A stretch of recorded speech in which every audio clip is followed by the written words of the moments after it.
You are now listening to the Musically Made podcast.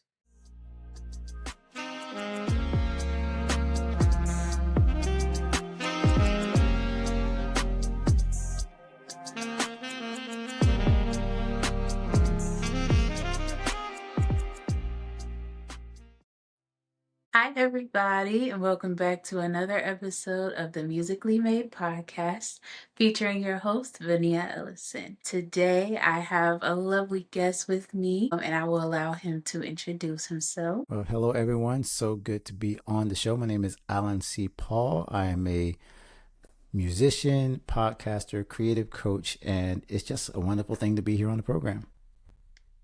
Thank you so much. I'm so glad to have you here today. Can you tell me a little bit about Gods and Gigs? Yes, so I love when people ask me about this because it basically encompasses everything I do. When I just mentioned being a musician and a podcaster, God and Gigs is all those things. So I always like to tell people, first of all, in terms of my bio, I'm a husband, I'm a father, I'm a creative, and I'm forgiven.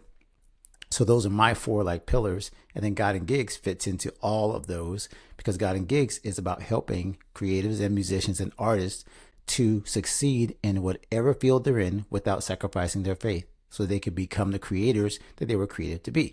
I'm a creator. I'm a musician. I've been a musician since, my mom says since I was 2 years old. I believe her, I guess. And so I've been playing piano. I've been playing and, got my degree in jazz and everything. But I also play in church. I play in worship environments since I was in high school. And so I've lived in these two worlds of being inside the church world and being a worship musician and obviously being a Christian, but also working as a full-time musician, working in doing weddings and doing tours and bars and everything else that goes with along with being a musician. And of course, now musicians do a lot more than just that. They are content creators, right? And now we're podcasters and we're doing YouTube videos and TikToks. And so it really encompasses all of the creative spaces that we're in. And I just try to help people through my podcast, through my membership. We have a book as well, and we have a devotional and devotionals on YouVersion, all helping them to navigate this world, keeping their faith in line with making an impact, being excellent, doing good work, and enjoying their creative gifts. So that's what God and Gigs is all about. It's been a blessing to do it since 2015. And that's kind of like where we're at now, almost 10 years into this. I'm so glad that you're doing this. Tell me a little bit more about what you do with YouVersion. So this is new and it's kind of really cool. I tell people a lot because if you're not familiar, YouVersion is basically the app that most people call the Bible app. And right, so everyone has the little, if you have a Bible app, you'll see a little icon on there. Well, the Bible one that usually people see, if you click on it, it won't say YouVersion, but it is generally the most popular app. And so that's probably the one on your phone. And I was blessed at some point. I honestly don't remember when I applied.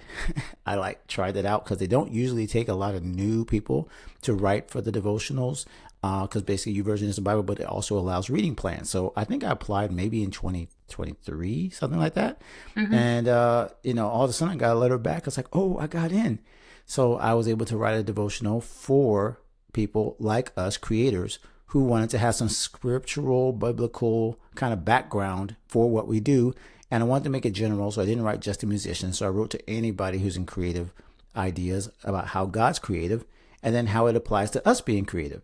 So last year, I finally got myself together and did more than just one because I only had one plan for that whole first year. And then last year in 2025, I went ahead and did 6 plans. So now as I'm recording, there's 6 plans there, all about creators and how we can learn from the Bible how to do our work more effectively, more fulfillingly, just to have a better connection with our faith, but also working that out in the real world. Okay, I'm glad that you said that. So I don't know if you're familiar with one of my earlier episodes, Meet the Bookers. They are also musicians that play in church. And I asked them the similar question of what challenges do you face being in these two, we'll say worlds for now, but what challenges do you face?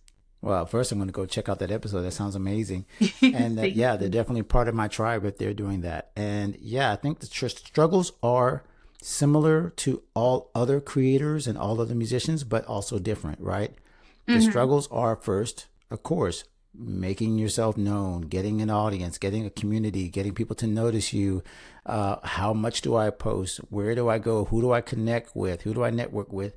How do I finally get myself some traction so I feel like I'm getting somewhere when there's so many people doing this? And that's what's funny about, it used to be that, oh, we were worried about record labels and all this kind of stuff, and they had the power or broadcast channels. Now we all have an internet. We all have access, right? But now we feel now there's too many people doing what we're doing, and we feel like there's like too much competition. So that Yeah. struggle is the basic for all creators, but specifically for people like me, who are trying to balance our faith, Christian creators, if you want to say it that way, is also this: should I be doing this? Am I compromising? Does God want me only to do stuff for church? Do people who are in church judge me because I'm doing stuff that's not in church? So those two struggles kind of compile on top of each other, I guess, or they stack up, and so it can become really a frustrating thing because especially when you feel God like has called you to something and then it's not working, it can feel like a rejection on both levels. You can feel rejected by the world, I guess you could call it, if we're getting churchy, right? You can be rejected by the people who are like not listening to you or not following you or not connecting to you. But then if you don't feel like God is kind of like making things happen, you can be like, well, why do I even have this talent? Is it even worth anything if it's not like blessing people or doing whatever? So you can feel that double pressure to make it work. And so those two struggles together is honestly why God and Gigs tries to apply to both of those things. Obviously, the very practical stuff, but I also speak to, hey, you know what? If you never make a million record downloads or whatever, God's not like, oh, they missed it. Like that's not that's not the way we should be living. Whereas like there's some kind of artificial standard that we believe. Of course, we want to shoot, and try to be excellent and shoot for the moon. But it's not a case where I think that, a lot of creators are realizing that we have more freedom maybe than other people do. But there should be more freedom in our faith and freedom to explore and see what God kind of wants you to do with your life and with your creative work than saying, oh, there's only one way to make it and I have to do it this way. So that's what I try to help people understand, but it's definitely a struggle. So how do you deal with that struggle? Personally, it Yes. is still a learning process. Okay. I would say the first thing I honestly do is I try to remember what's important. And it sounds cliche, but right now I am, in my 50s, I'll tell myself, and I'm entering like, my empty nest stage of my children being out of the house, raised three of them. Thank God they still like their dad, still married to my wife of almost 30 years. And I try to remember that that's the win, right? The win is I Yeah. got to this creative lifestyle without losing. It literally goes along with the book that I wrote, right? Losing my faith or losing my family. So it's almost like a win just not getting run over by the industry and saying that, okay, even if I didn't like get record sales or I didn't sell tickets or nothing happened, like, hey, I have a win in my family and the fact that I have relationships that I can really trust. And the second part of that is kind of to go along with that. If I think about it, a lot of times the struggle is my own standards.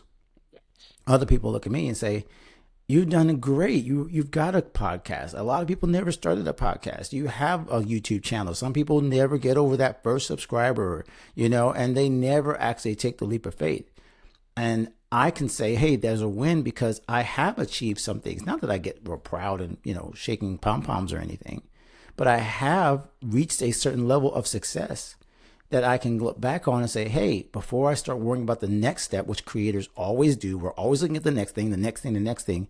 And I have to practice the art of slowing down and saying thank you and being grateful. The scriptural Bible thing is be content, right? So Right. to learn to be content with that and not be just kind of like sitting on my laurels and sitting that I don't want to do anymore, but being really, really, really grateful for the fact that I've gotten as far as I've gotten, that helps to struggle so that I don't feel this disconnect from either God's holding out on me, I didn't get far enough, I wasn't successful, why me, right? So that keeps that thing out of the way.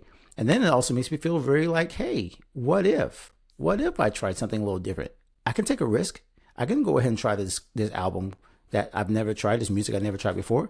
And if it doesn't work, well, I still have something to fall back on, not just like in financially, but also in terms of my relationships. I don't feel like I've lost everything if I take a shot at something. So that's how I balance it. It's definitely a matter of making sure that those priorities are first and foremost, and then kind of stepping out one step at a time into new things and making sure I never get caught up in the success wheel. Oh, I like that a lot. I like how you worded that. So shifting gears a little bit, can you tell me about a jazz encounter? Oh wow, yes. Well, as I'm recording, I'm doing this Jazz Encounter show tomorrow. Great research, by the way. Thank you for looking that up. No And it's what's problem. funny.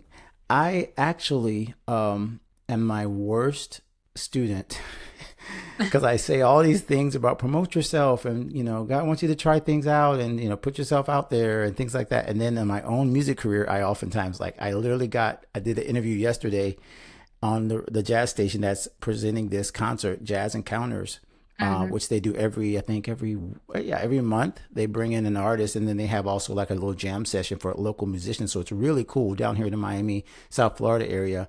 We have a small but really energized jazz community. And so Okay. for me, I've been kind of like on the outside looking in because I've never like been just only a jazz musician. I played all kinds of music, but jazz is my first love. So it's super cool to come back to a radio station that basically represents jazz in in this community in this area, and be able to play my music, which I usually don't promote myself, my own music. I'm very much an accompanist. I like to play behind other people. I like to MD. I like to connect with other musicians and artists. And it doesn't mean I'm scared to play, but it just means that's my happy place. My happy place is like Okay. where everybody's like really like vibing, right? So I'm not used Hmm. to necessarily saying, "Oh, I'm the leader of the band." Like, that's not my thing. However, I do have music that I've written, stuff that I should, like I just said, I have to take my own medicine, right? I should say, "Hey, take a risk, try some stuff, something for yourself." So I am doing that in this concert, Jazz Encounters, on February 13th is when the actual concert is. But I'm going to try to do more of this. Like I'm going to try to be more open about, hey, you know what? I have a season now that I can explore my own music, my own writing, and have people that support me the way I try to support them. So I'm learning that balance even now. But that concert's going to be a great opportunity for me. I'm glad. How did that come about? Honestly, from relationships, it's the same thing I just talked about, Okay. where like 20, 30 years being a sideman in a sense, right? I've Okay. made so many great relationships with musicians and artists, and the radio station I'm talking about, I've played there several times, but just with other artists, right? Right. And so, the people I played with, they've always have been say, hey, if you need somebody, here's a guy to call. Here's a guy to call. So I have a lot of great relationships with these folks. So I guess my name just popped up as, my Okay. friend, one of the violinists, jazz violinists and vocalist, an incredible musician named Nicole Yarling.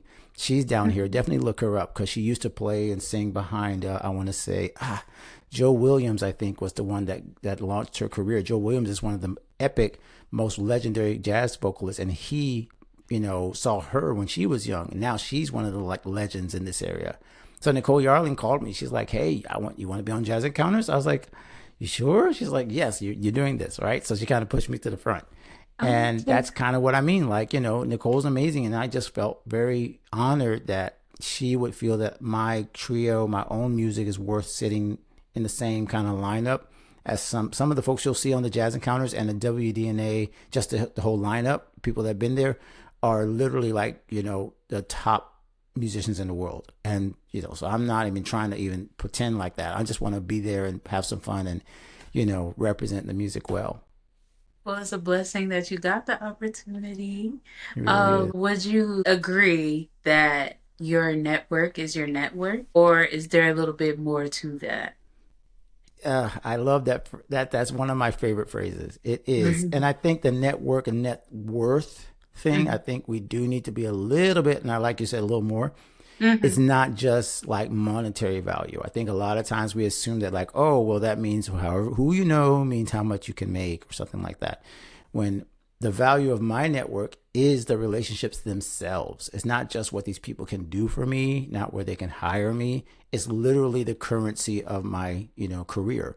Is that, thankfully for the most part, there are probably some haters out there or somebody that I've done wrong. But for the most part, people pick up the phone when I call, right? Right. So like that's more worth more than just the money they pay me, right? That Mm-hmm. trust and that relationship and that reputation is everything, and not just music industry, obviously, but every industry and every relationship. Like that currency of trust is huge. So I've tried my best to be that kind of person that if I'm working on a band or I'm working with someone, like I want to be the reason that they smile, not the reason they frown. It's like that's my job. It's like, can I leave everybody smiling? And so if everybody's smiling when I leave, like, okay, I've done what I'm supposed to do. And that, again, reciprocal kind of thing comes up when people say, hey, he wasn't a headache. He learned the music. He was helpful. And that becomes your net worth, like you said, but not just in terms of financial, but also just in terms of the fact that you can get opportunities that you would never get. I'll mention just a couple of names. I don't like name dropping, but like even right now, I can't do a certain gig. This man that I'm getting ready to set up a band for has played in every single NFL stadium, like you name it. Like he's done the national anthem in every single stadium. He's played with Prince, Michael Jackson, and Stevie Wonder. But Wow. I'm the one that you know what I mean? Like that's like when it sinks in, like, wait a minute, and he wants me to build the band, you know?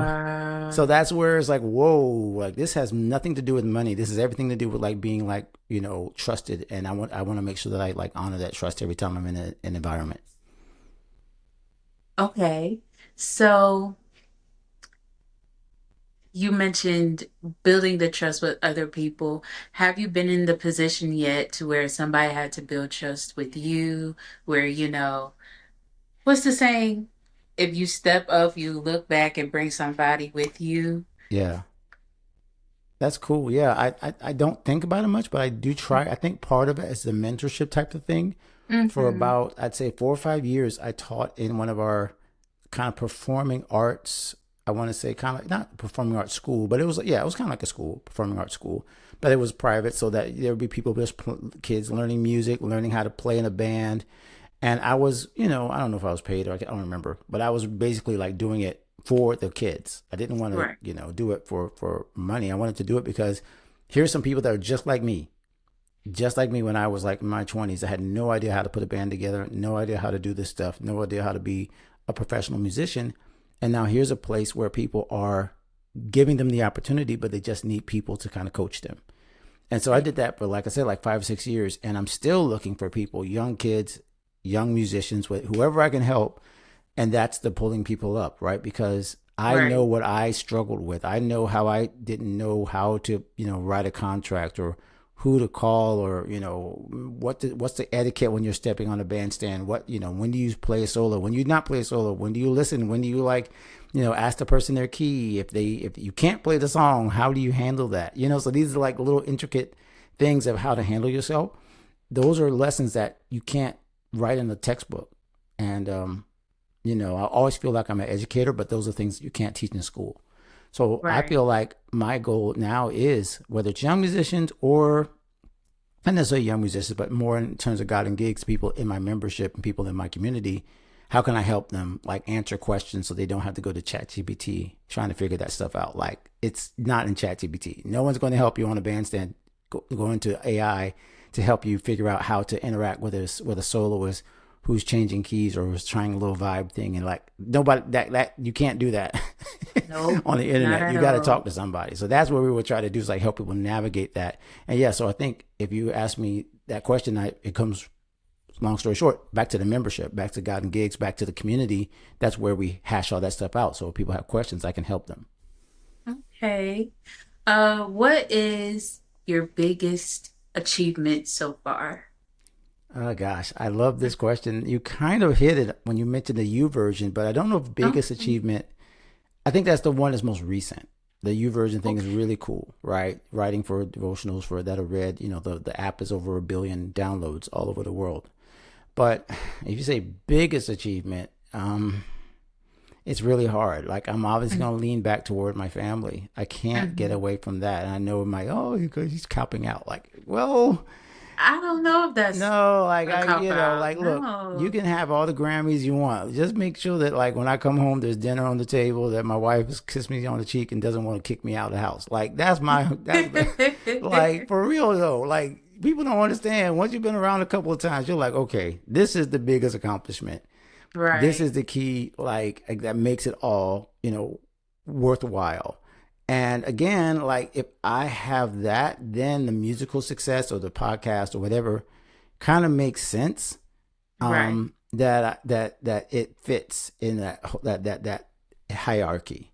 Mm-hmm. It's just unfortunate that a lot of times I think we don't prioritize. Hey, the biggest accomplishment is having a life that you can look back on with no regrets, and Right. saying that you grew through all your issues and your struggles, and now you get to kind of enjoy it a little bit, but still kind of like say, hey, I can grow because I grew last time I hit some of these struggles. So yeah, I mean, like I don't know if that answers that question well, but That's okay. I think you gave a great answer. Pivoting a little bit toward your podcast, like what goes on there? What is your run of show? Describe that to me. okay. So I this is very interesting that I can talk about podcasting in terms of not just the stuff that I do, but how I had to learn, I guess you could say, the craft, right? Right. There's a craft of podcasting, which I started with, I don't even know the name of the mic. It must have been the little Radio Shack mic. And it was in my Okay. parents' like, garage. I was like trying to plug things in. You can probably still hear it if you go all the way back to my first episode. Please don't. Um, but yo, it has been such a journey of learning how to do this. So now, like if you were watching, it would be like just the same mic I've had for like the last 10 years. I've had the exact same mic. I still plug into the same interface. Now we have these cool things like Riverside that we're recording on now, so I can do Mhm. my video and everything. Just bought a brand new, fancy little mic, little mini webcam, so that was cool. Okay. But overall, it's still the basics, like being able to say, hey, what do I want to talk about if I have an interview like you or Mhm. someone like that? I'm going to say, hey, what does this person offer to my community so I can prepare for them and really give them the floor instead of just kind of talking over everyone.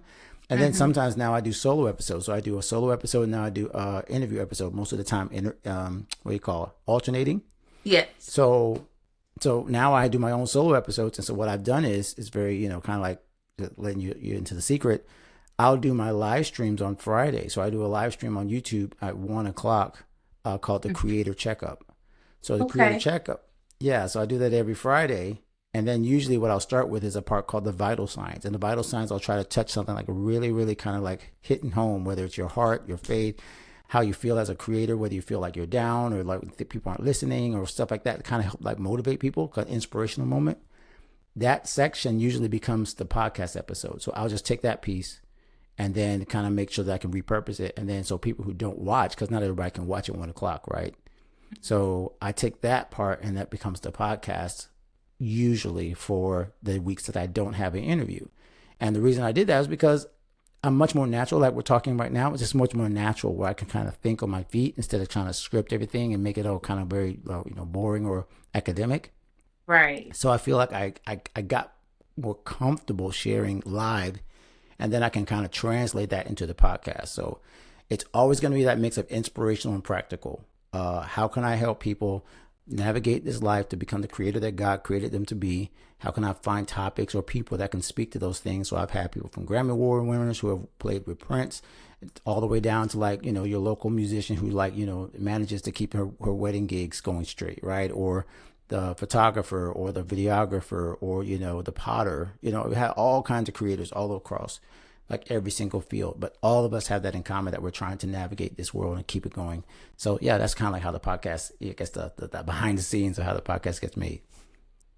Okay, well, I am so glad to get that insight from you, especially since you've been doing this a whole lot longer than I have. Yes, it gets hard sometimes, but I'm glad that I'm doing it because I know that I'm not doing it necessarily for myself. Thank you so much for coming on today. And my final question for you is what advice do you have for anybody that wants to be a musician, a jazz musician, a church musician, or just wants to be in music and entertainment? I would have to do like a two-part answer to this. One would be, all this, by the way, will come from my book. I'm going to go ahead and do a shameless plug, because the book, I did a lot better job of explaining all this, because it basically talks about how to succeed as a musician. So I talk about these 7 steps. I don't want to give you all 7 steps, but they spell out the word service. And I'll kind of just map out like a couple of them that really matter. So the first one is the S for stay connected. And that means before you even worry about being a musician, I said it like a couple of times when you asked me those questions about my greatest accomplishment, VaNia. Hmm. I have to make sure I'm connected to who I am. My identity is not just in what I play, not with just what Right. I do, because this world will make you feel like when people are clapping, you're worthy, and then when they're not clapping, you're not worthy, right? So it's Right. like you have to kind of get that identity piece really, really solid. And it doesn't mean that you can't play or perform or feel bad, but you gotta like get really comfortable with who you are. And of course, as I'm talking to people who, if there's anybody that's in my faith, knowing who you are in God, right? So then after that, though, then there's a R, E, and then R, respect the business. So that'll be the second thing. Respect the craft, learn. Don't just go to ChatGPT. Don't just try to do everything based on online. Get with other people who push you and make you a little bit, like that tough love kind of stuff. So if you have to go to an open mic and be a little embarrassed, I hate to say it, but like that's kind of like how you have to learn the real way, to be able to push yourself to get into places where you can start to hone your craft. Practice is one of those dirty words that people don't like to say anymore. But yeah, just practice and getting around like people who want to be as good as you or maybe are better than you, and staying in those kind of connections where you actually are feeding your soul and feeding your spirit and then feeding your technical skill so that it continues to revolve. And before you know it, you're like, wow, I'm not as bad as I thought I was. I'm actually getting better. You know what I mean? Because all of us are hard on ourselves at the beginning. But that'll do the two things: respect the business, obviously, business not just of the finances, but the business of actually being a professional, trying to get better. But then the first one is the S of staying connected to who you are as a person and your innermost being, and then making sure that you always have those things connected. Yay. I love that. Thank you so much. That might be, I guess, my top three advice. I love it. So, Yeah, hey, yeah, I'll take top anything. It doesn't matter. yes. Where can we find you? So everything at number one, before they go find me, please make sure you've already subscribed and followed this podcast. Because if this is your first time listening, you see why this young lady is like a breath of fresh air. As soon as I saw your podcast, I was like, yes, one of my people. So please Yeah. subscribe to this podcast. After you do that, you can find us simply on the same app you're using right now, simply by typing in God, G-O-D, and Gigs, Gigs, and that you can find it on any podcast app or any app you're looking for. And that's the easiest way to simply go over there, and then you can see our links for godandgigs.com, which will connect you with obviously our podcast, but also our membership, my devotionals, the books. Everything is there in godandgigs.com. But like I said, easiest thing, right where you are, just type in the search bar God and Gigs, and you'll find us. Thank you guys so much for tuning in. And like Mr. Allen said, make sure you guys are subscribed to Musically Made Podcast on YouTube. You can follow Musically Made Podcast on Instagram and TikTok as well. You could do Musically Made P underscore on X and Musically Made Podcast on Facebook as well. You can listen to this podcast again on YouTube, Spotify, Apple Podcasts, Amazon Music, and iHeartRadio. And I will see you all next week.